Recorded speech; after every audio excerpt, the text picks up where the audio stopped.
বন্ধুরা সবাই কেমন আছো? আশা করি প্রত্যেকে ভালো আছো। তো আজকে এই যে আমাদের আম গাছ, তো এই আজকে এই আম গাছে আম পাড়া হবে।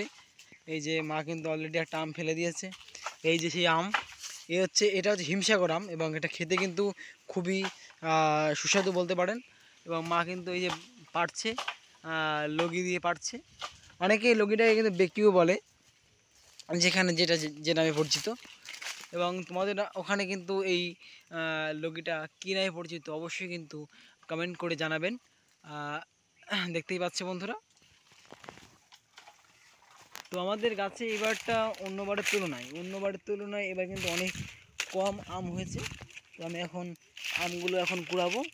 এই একটা আম দেখুন বন্ধুরা, আমগুলো কি সুন্দর সুন্দর আম, একদম সাইজগুলো দেখুন। হ্যাঁ, একটা সুন্দর সুন্দর সাইজের আম দেখতেই পাচ্ছ। হ্যাঁ, তো বন্ধুরা দূরে মনে হচ্ছে পাকা আম দেখতে পাওয়া যাচ্ছে। চলো সেই আমটা নিয়ে আসি। এটা মনে হয় পাকা আম। হ্যাঁ বন্ধুরা, এটা পাকা আম, কিন্তু এখানে একটু সমস্যা আছে, তো এটা খাওয়া যাবে না, ফেলে দিলাম।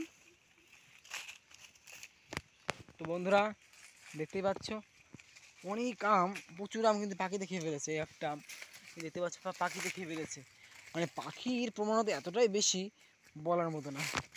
হ্যাঁ, সব আম একদম পাকা পাকা আম সব হচ্ছে পাখিতে খেয়ে ফেলেছে, দেখতেই পাচ্ছ। মা একটু বকছে যে আম পাড়তে এসে গেদা সিনে বেশি আমটা পাক। ঠিক আছে, তো আমি এখন আম পাড়তে গাছে উঠবো, দেখতেই পাচ্ছি বন্ধুরা। তো আমি